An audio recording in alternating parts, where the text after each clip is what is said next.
This is the ROS Developers Podcast, episode 128. ROS Developers Podcast, the ROS Developers.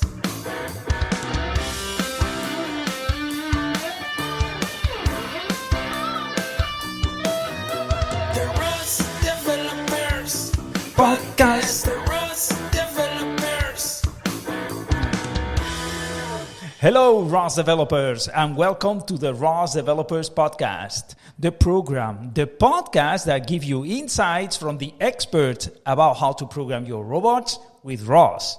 This is Ricardo from The Construct, and today I would like to dedicate this episode to all the people out there that you are thinking about using large-scale, realistic robotic simulations.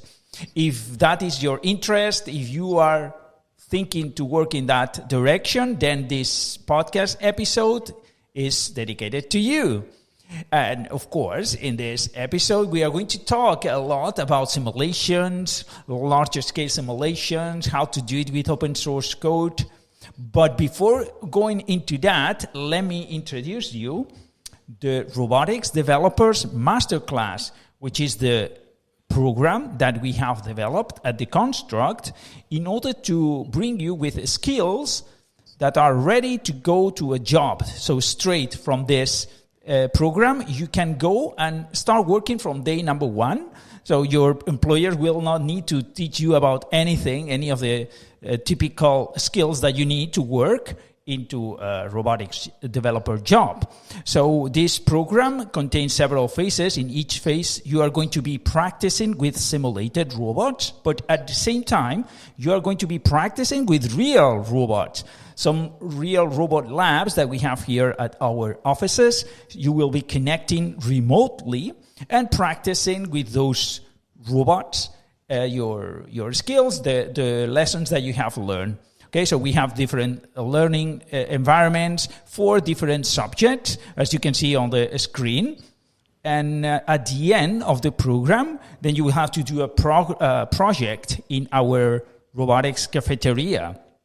And finally, once you have finished all the subjects on your project, we will get you a certificate and also an internship in one of the companies that are partners of this program around the world. You can check the list of the ones that we have so far, and more are coming for this. So with this internship, you will be practicing in a real environment and in a real company what you have learned during the program. Okay, so have a look at this. The program is going to start, the next batch is going to start in March 2024. So have a look at the link description down and see if that's okay for you, if it's good for you. Okay, so now let's go to the meat of the program, right? So what you are here for. And for that, let me introduce you to Adam Dabrowski. So Adam is the VP of Robotics and Simulation at Robotec.ai. And there, he and his team have developed the robotics part of the O3DE engine, which is an alternative to do realistic large-scale simulations in ROS. So welcome to the podcast, Adam. Welcome, everyone, and I hope you will like the podcast. I will talk extensively about simulations which are truly dedicated for you, for ROS developers. Excellent. Yes. Yeah, we are eager to learn about this subject and what you have to say. And you have to say a lot, because I was at the ROSCon with you, and then I attended your presentation, and it was an awesome presentation which generated a lot of excitement and interest from the audience.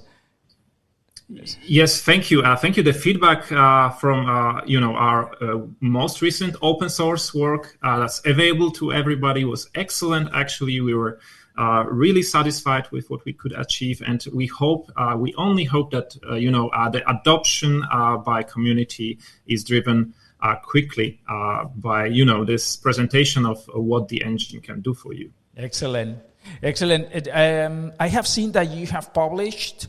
The Open Robotics has published, and you have also shared the link to your presentation during the ROSCON. So I will put a link in the show notes so people can also have a look at your presentation, because I think it was very clear in the short amount of time that you had there. So it was very clear, to the point, and can clarify a lot in the people's minds about what is Open3DE. Thank you. That will be useful to the audience. I believe that the talk, which is aimed at ROS community, presents the advantages of Open3D engine over some alternatives for specific use cases. Discusses also how to build with Open3D engine, how to get started, and so on. So it's a good resource. Excellent. Then before they can go and watch your presentation for the ROSCON, I think that we need to clarify some concepts. So the first one is, I would like to ask you, what is the Open3D Foundation? So, as the name implies, it's a foundation. It's a kind of umbrella organization for projects that are about 3D. And in this particular instance, it's about the engine for 3D games and simulation, which is Open3D engine. So Open3D Foundation is a daughter of the Linux Foundation. So it aims to do for Open3D, for the 3D content creation and simulation, what the Linux, did to open source operating systems. And then, so inside this foundation, one of the products, or the, I don't know how to call it, because it's not a product, but it's a... The project, yes. Project. So it has a single project right now. A single project. The Open3D engine, yes. Exactly, that we call O3DE. So it's the Exactly. Open3D engine. And what is the purpose of this engine? So it's a modern engine for robotic simulations and for games, and it's for creation of this kind of AAA games. So this has all the capabilities, tooling required for that. It's open source. It's also dual license under Apache 2.0 and MIT, so very permissive and very much compatible with ROS licensing, free of fees for any kind of use, commercial, no commercial. It's also very performant, and I will talk about advantages in answering to another question, why to use it. But my focus for the engine is obviously not gaming, but robotic simulation. So any answers that I will give to about Open3D engine will be certainly only from the perspective of simulation. So ROS simulation. This is the focus. Okay, yeah, but the engine is capable of many more things, like any other 3D engine that exists, like Unity, Unreal, Godot, or some of them. Yes, the Unity and Unreal are probably the best reference points for the general tooling that you have, for the modules that you have, for the capabilities that you have. Okay, but then why to start this project? So we have already several robotic simulators, we have already several 3D engines. So why to start this project and create this foundation? Is this foundation being created for the purpose of this project, or is the other way around? So the project, it has some history. Obviously, the details are left to the audience to research. But there is the Cry engine. There is Lumberyard. Amazon open sourced it, and the Linux Foundation overtook it, right? So it's now the foundation driven, and Open3D Foundation is, like the daughter foundation that specifically cares about Open3D engine. So that's the history roughly, and why it's a big question, obviously. And some of the rationale, I think, can be deduced from the strengths of Open3D engine as compared to other engines. Why there is a need for another one when we have great simulators such as Gazebo. We've seen simulations for automotive in particular being done in Unity 3D. There is a outerwear simulator called Awesome, which we as Robotech also participated in developing. And there is the Carla simulator, which is for Unreal. So we see immediately that there is something of a difference for use cases which are simulated in these game simulation engines, Unreal and Unity 3D, and use cases which are how I call classical robotic simulators such as Gazebo, Weebots, Coppelia Sim. These match to different use cases. Specifically, my point for the talk was that automotive, so self-driving cars, is a type of robot, right? These kind of simulations, they did not match well with the strengths of Gazebo. They rather encountered the weaknesses of Gazebo. So they really cared about simulating large worlds with a lot of content, high performance sensors and all that, which isn't really what Gazebo was designed for.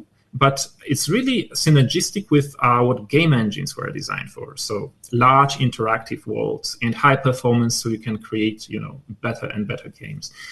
Also for sensors, if you want to train your detectors, you need photorealism for vision pipelines, right? So again, telling good visual stories is something that game engines excel at, right? So they enable people to create content that's good visually.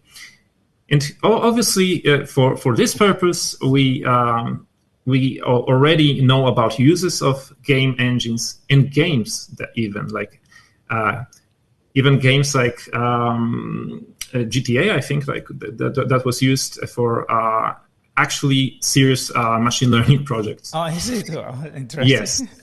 So definitely, the point here is that use cases such as automotive are not isolated, to this field of robotics. The requirements that made Gazebo not the best match for these use cases are also now increasingly coming to other fields of robotics, because we get more of large-scale applications with multiple robots. Yeah, fleet management. Yes, large areas.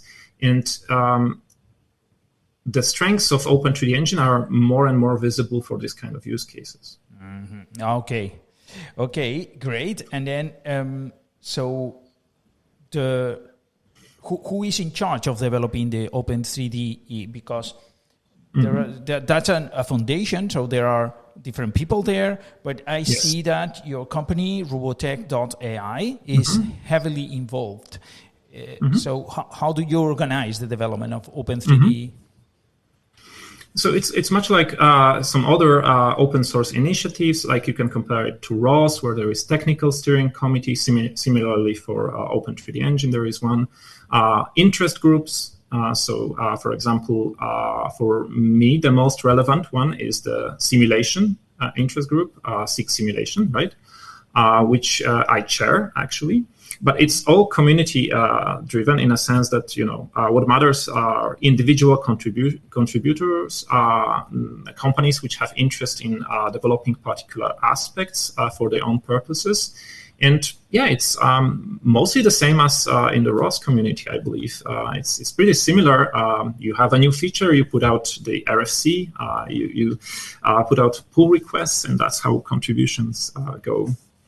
And then so Robotech.ai is one of the leaders in the development of O3DE, because you mentioned that you are the chair of the group, of the working group for that. Yes.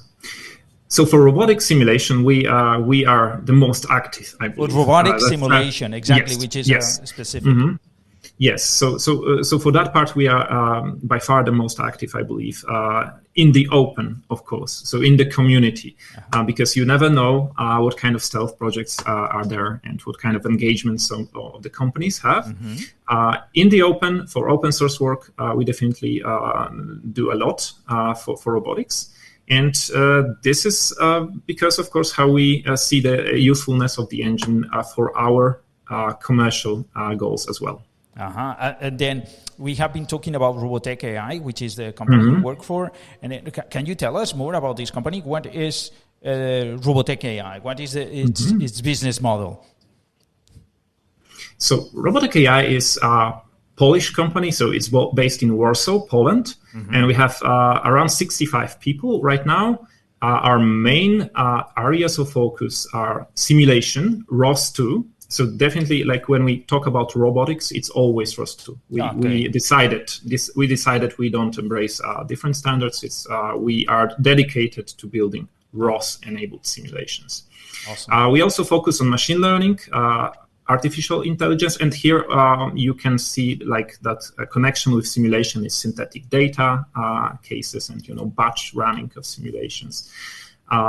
And we also focus on human factors. We have a team for a driver monitoring system, so that's a bit separate. And as you mentioned, I am the VP for robotics and simulation, so that's one department, and then there is a second one which handles driver monitoring systems, so making these modern systems that increase safety of drivers when they fall asleep or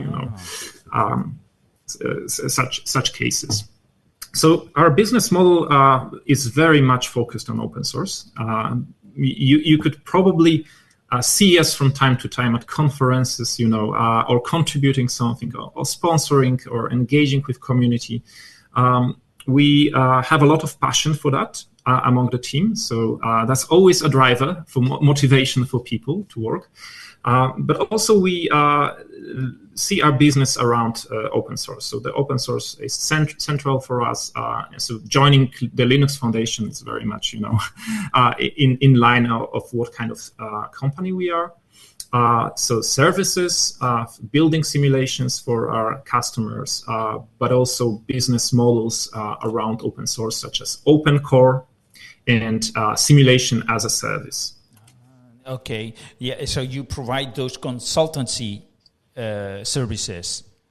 Mm-hmm. So they are but also for the projects of your clients.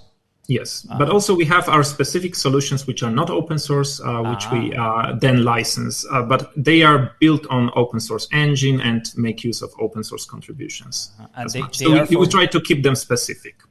Very specific. So those are specific products that your company has created. Yes. And we are in the process of creating. In the process of creating. Yes. Okay. We already have the platform for mining, which is called Rossi. What is that's that for? A product. So mining simulations is something we also do. And we are also building products for agriculture and warehouse. So the fields of robotics. There are, similar problems to solve between many different customers, which, it's just cost effective to solve once. But they are also quite specific for enterprise kind of customers, not so beneficial for open source and a kind of value that we can look for there. But our model is that, and the intuition here is that the IP part needs to be very small and specific. Only what provides real value. The rest should be open source, should be developed by community, and this is the philosophy that we have. Okay, but now I can see the connection a clear connection between what you are doing as a business. You are a company, you need to do a business, so this is understood by everyone, no problems here. Then I see this with the necessity for building the O3DE engine for robotic simulation, because some of the products that you have mentioned about mining or agriculture, those examples are very difficult to simulate with typical simulators. So you kind of lack the resources to deliver to your clients, and then you say, okay, wait a second. So we better build the simulator that can help us, and then everybody gets benefit and this, but it's also benefiting us, and then we continue with our product, right? Yes, I personally believe in this win-win scenario where community wins, we win, because when the adoption of O3DE engine is increased, more people are interested building that. We have expertise. We pose ourselves as leaders there. We built things already, have a nice portfolio to showcase that we can. And obviously, for us, it's a matter of technical choices that make us use O3DE engine in our customer projects. So we actually have customer projects on O3DE engine that are going very well at the moment. Excellent. Then let me see. My question is maybe you kind of have answered, but is what is it Robotech AI in charge of O3DE and why this part? Yes, perhaps not being in charge, but rather leading simulation work. Exactly. So developing ROS to GEM. GEM is a name for module, basically. So this is a nomenclature that's also used by NVIDIA in Ruby.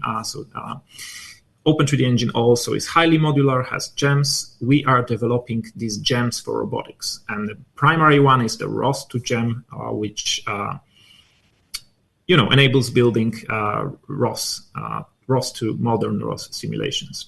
So we obviously also produce project templates, so a quick way to start with your robotic projects, demos that showcase what's possible, and numerous features, sensors, control components, and so on.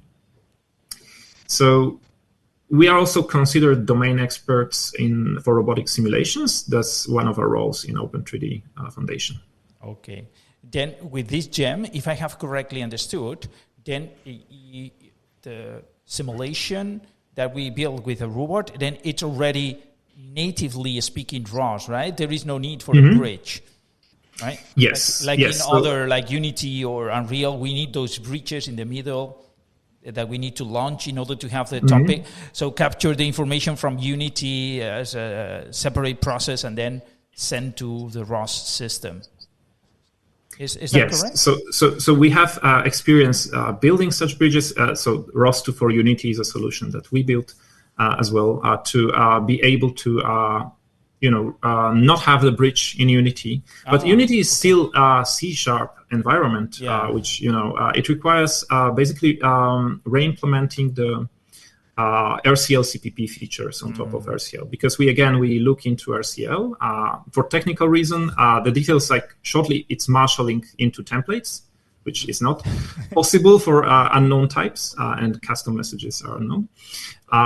So for these reasons, it takes cost. It's expensive to build new features there to mimic. So for Unity, we just focused on the core set. O3DE engine is an entirely different animal here, because we had this leadership in design. So we had the decisions about how it's designed, and we designed it for ROS. First of all, what I like to say is that there is no integration with ROS, because it doesn't need to integrate with ROS. In a sense that O3DE engine links to ROS libraries. It includes ROS headers. So you can directly write ROS code. It's a normal developer experience for ROS programmers. Awesome. It's a C++ CMake based engine. So it's kind of asks for this decision. Why to make a bridge? The implications of O3DE engine not having a bridge are not immediately obvious. They are much larger than people would think. So one thing that people kind of figure out is the performance, right? Because we don't have the extra step of sending these messages through some kind of bridge. Instead, of course, this is ROS native publishing. But there are aspects of it, like it's respecting QoS, right? This is a proper QoS participant for the system. You can make use of all the optimizations, such as inter-process communication.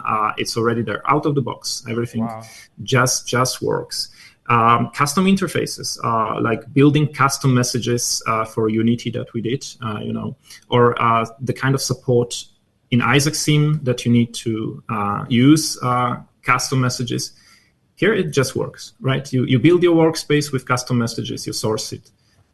You just name the custom message package in your project dependency, and it works, right? So the cost that we saved, so the effort that we saved building customer projects, building demos on this native ROS, design decision, is immense. So there's much more, and we can talk about it, like when you only want to record synthetic data, you use Robotech API directly. And you have it available out of the box. So when you want a PID controller, you can take one out of ROS to control. And you don't need to integrate anything. You just have all the features set, executors, lifecycle nodes, whatever you want, logging to ROS, everything is there, right? So respecting the workspace, as I said, right? The version that you source. So this is much more than it sounds. When I say no bridge, the people, this is a big deal, right? But then when you start to build a complex project, and when you start to build a demo like 36 robots that, there's so many ROS nodes and interfaces, this really gives you the value, this gift that keeps on giving, I would say. Yes, awesome. This is awesome. And about the demonstration that you mentioned, so in the presentation of the ROSCon, you can see the audience. Then this demo is impressive. It's so big. Is a larger scale, really larger scale simulation and everything ROS native. And then that's the advantage of O3DE and the gem that you have included in this development, right? Okay. And then, exactly. you mentioned, so it's ready to launch your simulation. So is there a way to reuse the simulations that we already have in Gazebo, for example? To import, or do we have to create again our simulations in order to use it in O3DE? Especially, especially, yes. I'm not talking more about the world because the world, is a pain to create it, but that's okay. The most important part is to use the URDF model, for example. So it's a very good question because it's good to be able to use standards, for example, so URDF and SDF, especially. So SD format, sometimes also named SDF, are important standards in robotics. They were mainly driven by Gazebo, right, on the Gazebo side. But we embrace them in O3DE Engine in a sense that not long ago there was an RFC posted for SD format support. We had voices, some voices from community. I also invited a person from Gazebo community to comment, and we designed this feature to have to serve this purpose of importing robots, but also other kinds of elements, models. Yes, that SDF is more than just robots, obviously. So there is a robot importer which works with URDFs and SD format. At the moment, support for SD format includes the core set of tags and sensor plugins. Because the advantage of SD format over URDF is that SD format has standardized plugins. Okay. URDF, you have this kind of Gazebo tags, which they serve the purpose of working with Gazebo, but the standard library to pass URDF just skipped them, right? libSD format takes these plugins, both from SDF and URDF, which it converts. And how this is important for the users? Behaviors of your robots, so sensors that are placed on them, the configuration, for example, the camera, viewport, and resolution, and such configuration pieces will be reflected in O3DE Engine on import. So for sensors, if we see the SD format that has a certain Gazebo plugin, which is named libGS something, right, LiDAR, then we map it to a components. Because O3DE Engine has components for sensors, such as LiDAR sensor component. And we parameterize them, which makes importing robots to O3DE Engine easier. So it's less steps you need to take after pulling the SDF. There are always steps you need to take, because at least the fine-tuning to the physics engine for some robots is required. But what we aim to achieve with this feature is really embracing the standard and having the first degree of support for URDFs and SDFs. Okay, great. Then I have understood from your answer is that we cannot do a ROS launch and launch our simulation that we already have in Gazebo, but we can use this importer and then import. So create our own simulations in O3DE and then import the models that we already have in URDF. That's what I have understood. Okay. Yes. Great. And then, I have a question, about this difference between the different simulations and engines. You already have explained a little bit, but so about Unity and Unreal-based simulations, you have mentioned some differences. Then let me ask you specifically for Godot, because there is a lot of people that is talking about Godot as another 3D engine available, which is open source. Then what can you tell us about the difference between why to use Open3D instead of Godot?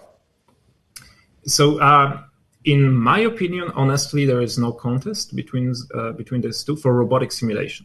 Okay. So Godot just has a ROS connector. So it's really simple to connect things with ROS, right? Just to have the publishing and subscribing and kind of communication going and demonstrate your robot going there. So in Open3D Engine, it's a full feature box, utilities, tooling, sensors, control components. So it's a different beast altogether. You need to develop all these in Godot, which is a lot of effort, to be honest.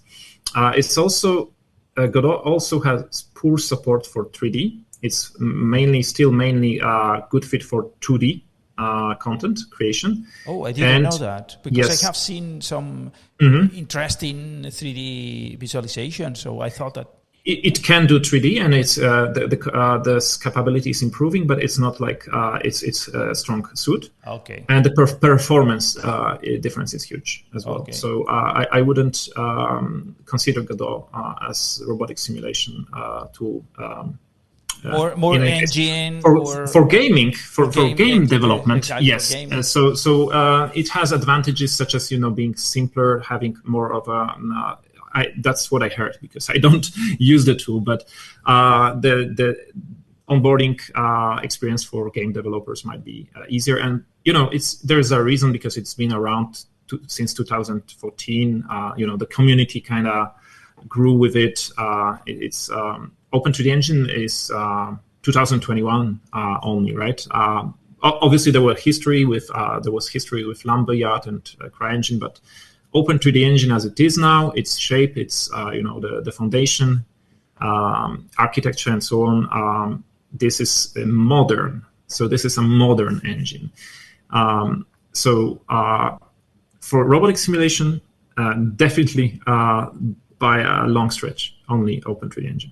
Okay, yeah, well, I haven't seen in Godot simulation, but I have seen the ones of Open3DE that you showed me at ROSCON, not only on your presentation, but in personal, we were discussing personally, and you showed me on your computer, and it was awesome, was amazing. Then I want to talk about this larger scale simulation that you showed me, but before about that, another question is, what have you used O3DE for? Give us an example to the audience so they can relate and say, oh, so I can use this for this. Yes. These are good questions. Thank you. Okay. So obviously some of what we used it for is in open source. So there are free demos which showcase what can be built in a very constructive way, and you can run and experiment with these demos yourself. I hope the links will be also provided. I can share them. Yes. These are the vacuum robot demo in a beautiful apartment, which is a kind of consumer application. There are apple picking robots in an orchard. So agriculture. There are 4 of these robots in the demo. And then the most recent demo is up to 36 robots in a large warehouse. And this includes robotic arms and autonomous mobile robots. Yes, as well as the carrying, what's the name of these lines that carry the... Yes, the conveyor belts. The conveyor belts, exactly. Yeah. So these are examples that you can just right now build on your machine, provided, of course, that your machine is powerful enough. For the last demo, obviously, it was to show the scale. But also there are mini projects such as templates, which get you started quickly on your way. So you choose a template for manipulation. So you have a robot arm already there. You can choose this Hello World kind of project. You get a very suitable robot, which is Robotec XL by Husarion. So that's the one. And you have the warehouse fleet simulation template where you get to familiarize yourself with the spawner and the Amazon Proteus robots that you can have multiple of. And they have mini tutorials which also show you how to build with O3DE engine and what you can build with it. But aside from that, of course, we have IP customer projects. And here we can, I can say that, these areas of mining, agriculture, and warehouse logistics are the primary focus that we have. And O3DE engine is a very good fit there. We also have nice discussions around automotive, following the reasoning that we had together here, and also looking into some other use cases. For the next year, I can't tell too much. Maybe at the end, I can maybe just say a little bit. But yeah, it's growing. The things that we can build in a proven way. But of course, it's an invitation for the community to build your own use cases. Absolutely, try out the engine, reach out to the community. They will support you.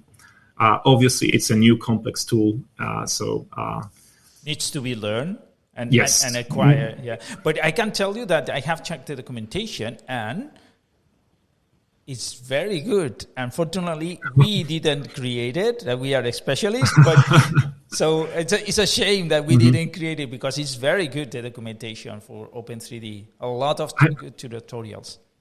I'm glad to hear that. We are still working on many more tutorials, and we are actually, really interested in this kind of contributions.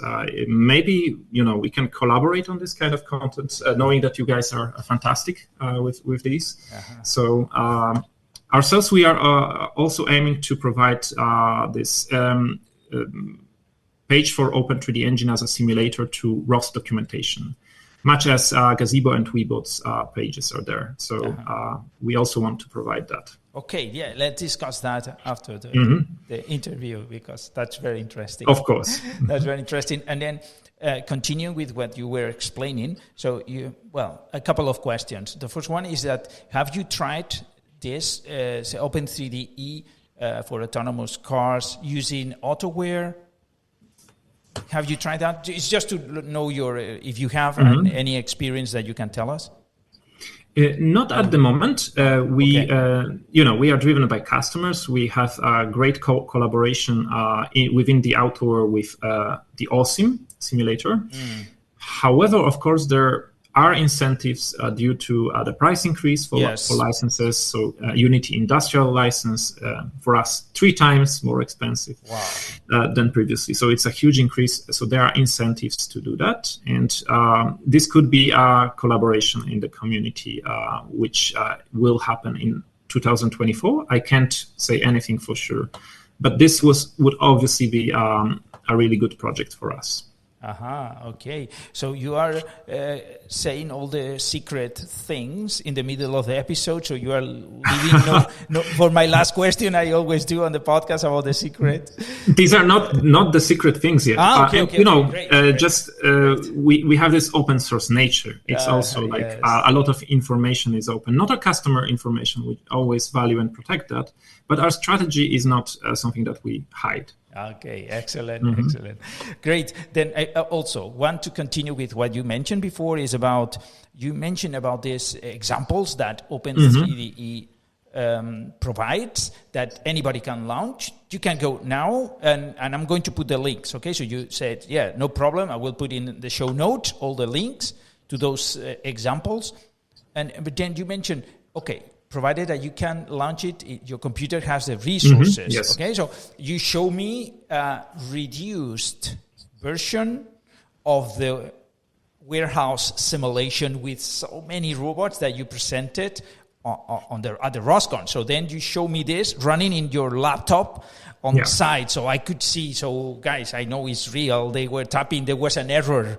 We had to recompile something, and then so I saw this is real. This is real, and then recompile and then show like a reduced version with less robots because it was being executed in a laptop.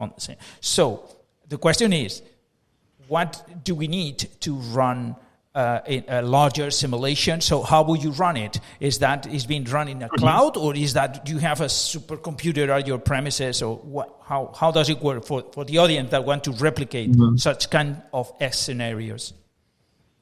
Yes, so absolutely. Always you can run it in a cloud. That's one option I want to quickly address. There is a very nice tutorial about how to run it in RoboMaker. RoboMaker, is just an example there in a sense that the process for running in the cloud is mostly general, but there is a very nice blog post that explains what needs to be done with O3DE engine simulation for that, and it's really a good reference. It's a well-written blog post. So I also link to it. Okay. That's for cloud. And obviously, cloud has many purposes. If you want to run it locally, as well, what kind of machines you need. No supercomputers, so we don't have any supercomputers at our premises. But you use several computers linked together, and then you distribute the process among your local computers. Okay. So for example, depending on the customer, so for one customer, we provided this local setup. They cared about this being local and in-house, where each of the machines simulated one of their robots, which were trucks, actually. So they run the actual stacks that run on the vehicles, right, without changes. And then maybe like use simulation time, right?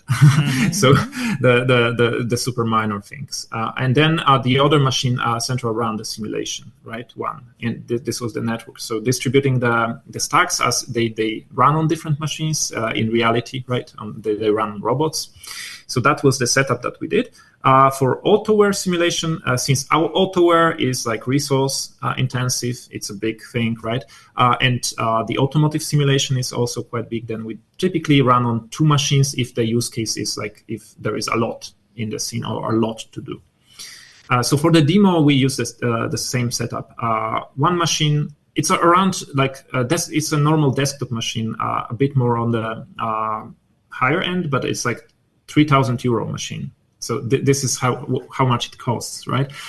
So on one of these machines, we run the 36 robots, a large simulation that hopefully you will watch the demo of. Yes. And the other machine was used to run all the navigation stacks and move it stacks that actually made the robots move, because it was really moved by ROS.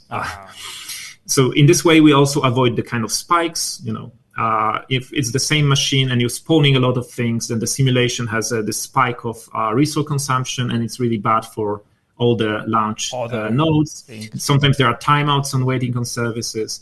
And similarly, if the nodes all like start up and created topics and services, if it's 700 nodes as in our simulation, that also takes a toll, and you don't want your simulation to be impacted by this. So to avoid this kind of peaks of resource consumption impacting each other, it's good to distribute that. But only when you are really aiming for like a large scale resource intensive simulation. So the demo has README, which is designed to run the smaller scene because it's an easier experience. But we also recently provided a guideline on how to run the bigger one. There you need to also take care of your ROS system, so configure the DDS, like receive buffers and the traffic, compose your nodes, and don't pack everything in a single launch file that tries to run everything at once, but rather batch it a bit, right? So spawn first, and so on and so on. These are a bit different steps because when dealing with scale, we also looking at ROS at scale and want to use it well for this purpose. Okay. Let me clarify for the audience that when you mentioned the smaller version and the larger version. We are talking about the warehouse Mm-hmm. simulation Yes. that I saw on the Drawbacks is the large. And then the one that you show me on your local computer, it was the small version for one computer. And what was the difference in number of robots between one and the other? I believe it was exactly 1/3 because the smaller scene was our plan B. So like the smaller simulation that we arrive at first, and then scaling up is like tripling the size of the area and tripling the number of robots. Exactly. Okay. Then just to have an idea for the audience, then you know. And then it's 12 robots in the smaller scene and 36 robots in the larger scene. The large one.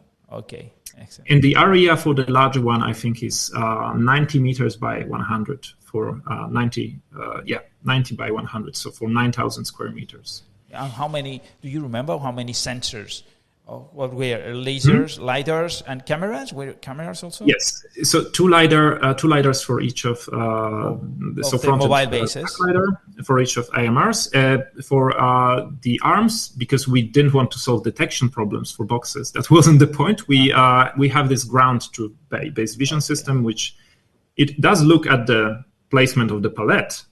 So, it has some robustness, but doesn't solve the kind of image, computer vision problems, right? But it's rendering the image. Yeah, I think it is squaring the scene through the frustum of the camera at the moment. Okay. Yes, but we also worked with performance-demanding cases for computer vision. So that one of our customer has this kind of application. So which means that nothing is being rendered unless it's necessary, is required. Is that? Yes. When we render only to the camera sensors that are there, and if you run in headless mode, obviously, as many other simulators, you don't.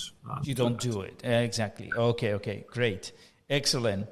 Then one of the things while I was researching for this interview, then I saw that it says, but this simulator, the O3DE engine and the simulator is real time. What does it mean that is real time? Mm-hmm. It means as compared to other simulations which just compute the steps as they can, as fast as they can. This can work with the wall clock, so go at the same rate as system clock. But O3DE engine has the time abstraction system, so you can go slower and faster as well. Faster also. Okay. Yeah. By default, if you don't change anything, you go with the real time. But also, the simulation clock that we publish just abstracts that out of the user. So if you are integrating with the simulation, and you listen to the clock topic, you have the use sim parameter set for your system. Then whatever changes you make in the simulator, as for the pacing, are just there to abstract it for the user, so they don't need to change much in the robotic stack. Okay, and another question related to that is it's about how deterministic is the simulator. So this is something that in some cases people is very interested because they can replicate the same situation every time and get the same result. So how about that in O3DE? Yes, so while the underlying physics 5 engine has options to enable deterministic behavior, so you can set this enhanced determinism, and you can set up scene in a way that's deterministic. O3DE engine also is a multi-threaded system that interacts with other non-deterministic systems, animation, scripting, asset loading. So you can say that O3DE engine is expected to be deterministic. It's not. So it's really good for testing cases such as where you have this coming back to the balance situations of stability, like navigation system is like that, because if it strives a little bit away from the point, it corrects the trajectory, it goes to the point. So many control systems are like that, which are stable. But if you were to have a trajectory recorded in rollback and run the simulation and run the rollback without any additional changes, you need to, which you can do. Obviously, it's an open source engine, so you can reach deep and change things to your way. But without changing anything, you will have slightly different outcomes for replaying the rollback data of trajectory and making the robot in the simulation follow these commands blindly. Okay. So it's not particularly deterministic, I would say. Yes, I see. But yes, exactly. But you have mentioned one thing that is very important is that you have the source code. So yes. It can be used for if somebody needs this to be deterministic, so they can make it work if they want. So they have the whole thing already made and just change what is necessary. I don't know if it's possible to do it. I don't know.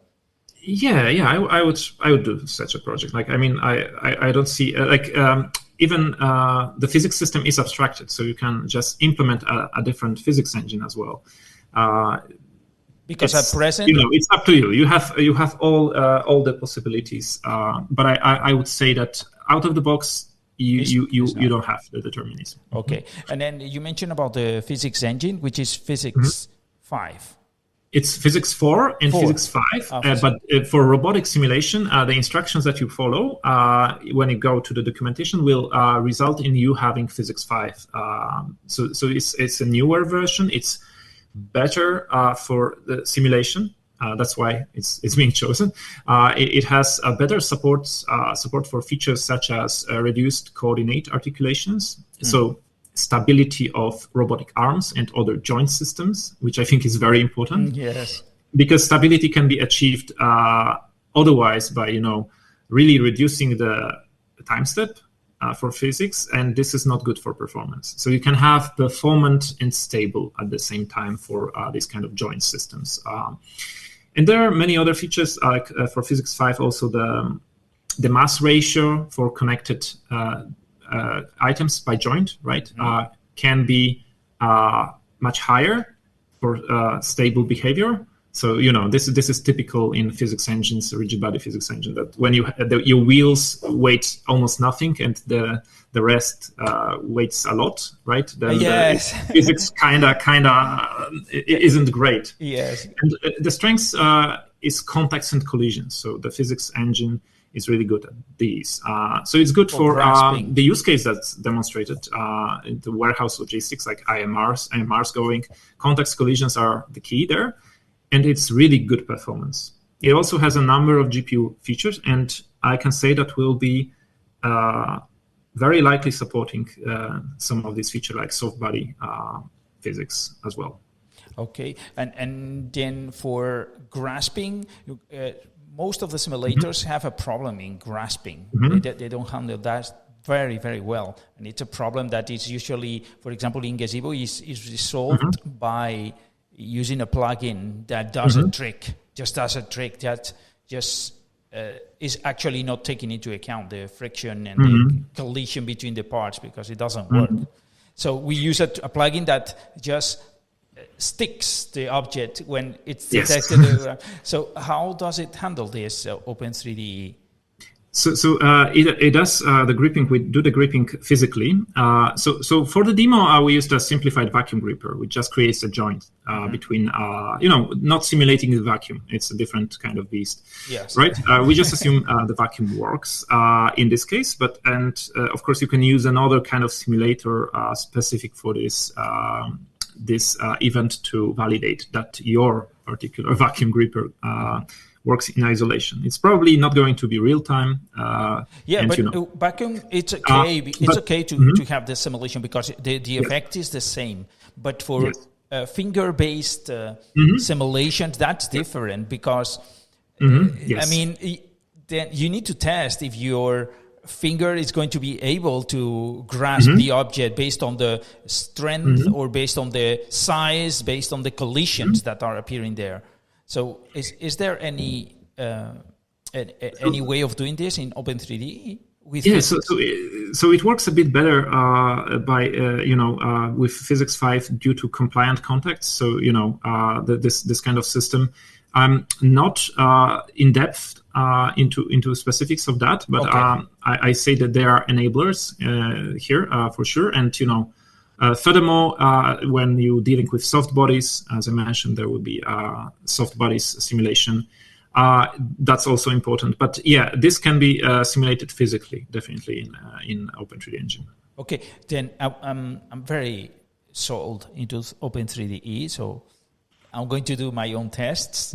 We have already done some here, but just the beginning, installing and watching this. But then I'm going to do a test with grasping robot. Okay, so then I can show to the audience also the results of the robot grasping a cylinder just with 2 fingers, robot. Okay, and then I will share with the audience. Absolutely. So I have a great starting resource for you because for the manipulation template, we have a couple of arms already there. Of course, you can use your own, but no. It's nice setup because we have like UR10 robot and Panda Franca. Perfect. So you can you have 2 different levels, and one is perfectly suitable for your experiment because there's just a room with a table and some graspable objects, and you can add your own objects and you can change the arm.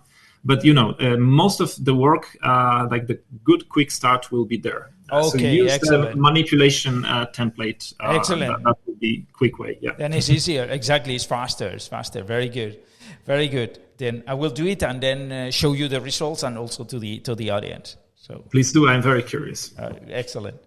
Then what about you have explained a lot of good features and good things about Open3D. So what about the drawbacks? What can you tell us about the drawbacks or limitations that Open3DE has at present? Maybe will be solved in the future, maybe not. But it's just to clarify so the audience can decide if, that's the thing that I need, or no, because I need this specific thing and it's not supported. Yes. Sometimes you need, exactly specific things. Yeah. Like for physics simulation, the physics simulation is central, and physics 5 is not great at this kind of physics simulation, which nobody actually did the mapping that precisely. And this is one of the projects I'm considering as an open source to actually be more informed about capabilities of physics engines, the modern ones. But abstracting from that, it's not a great fit for some use cases, right? It's great fit for some use cases. It's not as good for other. It won't solve the problem for even other, right?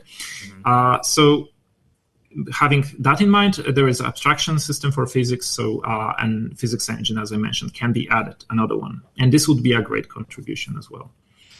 It does require a better hardware than Gazebo to run. So the baseline for Open3D Engine to run is not that demanding for modern, like considering what hardware is there. It can be found in the documentation, obviously, quite easily. Gazebo can run on less resources for smaller projects, I believe, in less footprint on the hard drive. The community is a bit smaller. It's quickly growing, but it's smaller than Gazebo, than some other like Carla community. And then the third is it's maturing. So it's a completely different place now because we are using it for commercial projects, which tells about maturity for us. But obviously there needs to be still some time for other kinds of usage. We have specific way of using that, our platforms that we typically use, and so on and so on. So experience on other kind of platforms. Obviously, you need to have this open source builder approach at the moment. Not like I buy a product and I expect this, everything to be flawless. But I think it's in a good place now, honestly. And again, the small thing for me, it's not a drawback, but it's Linux only. Like Open3D Engine is a multi-platform, cross-platform engine, but we only ever run the robotic simulation on Linux, so it doesn't work on Windows at the moment. It's a contribution for about 2 weeks of work, I think. So it's not far. 2 weeks of work for one person. That's my estimation. Of what? Sorry, I missed this part. 2 weeks of work, of effort for one person to make it Windows. Windows. Also. Okay. But we don't have any kind of incentive at the moment. For that. Yeah, I can understand. Yes. And but then about the requirements for executing it. So does the computer requires to have a GPU, or can it run without GPU also? Like Gazebo, you can have both, and then you can take advantage if the GPU is there. But if not, you can run it just slower. I think you need Vulkan support basically. So you don't need This Vulkan. you don't need NVIDIA GPU or any particular model, and we typically we run with NVIDIA GPUs. We have this kind of laptops, so that's the most kind of tested use case. But you I think I should refer to the requirements on the web page. That would be the best source. Okay. I don't have them in mind at the moment. Understood. We have a specific way of using that. It was just a question out of my mind because, for example, I was thinking about using these simulations for our students so they can have a better, richer experience. And then one of the things that is important is that it can run without a GPU for the simple solutions, because otherwise it's not cost effective for us. It's a business point. I mean, it's nothing related technically important. So it's because then we would need to use more expensive instances, cloud instances, to launch the simulations for the students. So that would be a lot more costly on that. That's why I was asking you this question out of of the box when I listened to you. That's why. But I will check. I will check the documentation. The baseline, resource consumption for this Hello World kind of template, which is lightweight on assets, is quite accessible. I would say I have to double check that. I will come back to you for sure, and we can discuss that. I would really be interested what kind of platform for you is the benchmark platform. So what kind of threshold you expect there to be, the most viable solution there. And I would love to be able to determine the kind of minimal requirements for actual robotic simulation, not just, to run the default template scene. Okay. Then, I will explain you then later out of the mics. And now the final question, which is, what are the secret plans of Robotech AI in the development of O3DE for the future, or in other projects that are not related to Open3DE? So obviously the secret ones I can't talk much about. We between friends, so I mean nobody's listening to us, so you can explain. But much of our strategy is just something that transparent, and we by expressing where we are going, we can find partners. Right? This is a good approach. So. You might know about the hype on generative AI, which is not just hype, but a real enabler, how it impacts robotics, and especially how it enables some use cases for robotics that weren't there before, because the reasoning wasn't there. So we are embracing that for the next year. That's on the top of our list to help people build such use cases. So we provide simulation tools and other developer tools, right? And so to enable the builders, because I believe the products based on this generative AI for robotics, maybe a couple of years still, like the first will emerge sooner, but at least like the robustness, you need to solve some problems. But for developer tooling, the time is now, and we really want to hit that. So if you are listening to this and you are company that wants to build generative AI robots, right? Then we would love to cooperate and give you the tooling, and at least listen to your needs because they are very important. Then the next item is less glorious, but still much needed, which is we are really strongly considering flying drones, so support for things like PX4, autopilot. And there, we also thinking about the physics engine that's suitable for that. Components, so like a gem, which encompasses this kind of components that are good for these use cases.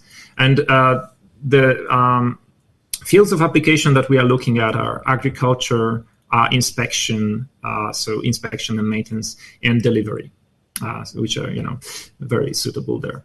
And then we also want to scale up which is distributed simulation, batch running of simulation in the cloud, and making best use of this scaling up with the cloud. Awesome. And we have amazing partners for that as well, as which is a public corporation, I believe. So Amazon is our partner. Okay, awesome.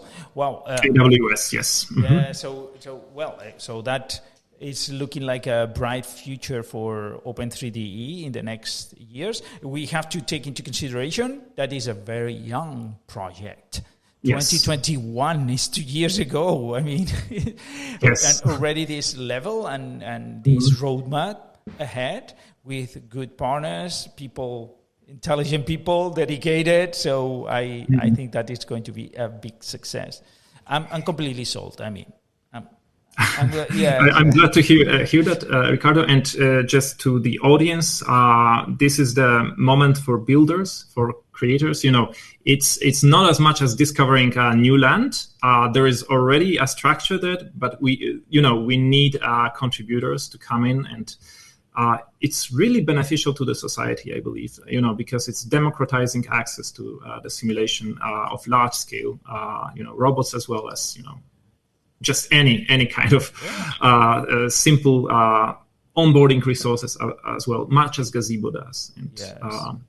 And many things that were only available in the commercial 3D engines. So you are providing this also to a lot of people that cannot afford those engines, but they have very good ideas. They would be interesting business models, interesting research things. Then you are providing this access to the people. Yes, and it's not going to be a story like with some other companies. Like we know the story of Unity 3D and how they increase the prices. This is not going to happen for you. Like if you build your simulation, if you use the simulation in-house for your robots, using open source simulation obviously doesn't carry this risk, and I think it's very important. It's just going to stay under the Linux Foundation. It's going to stay on Apache 2.0 on MIT. It's just run it, contribute back, and enjoy the fruits. Okay, then be a builder. Yeah, exactly. We are building, and for everyone. Yes. Then for the audience, of course. Then if you are interested in simulators, you are interested in 3D engines, then you can contribute. That's a very good. And I can tell you that simulations are going to have a huge impact in the future of robotics, because you cannot have everything for testing.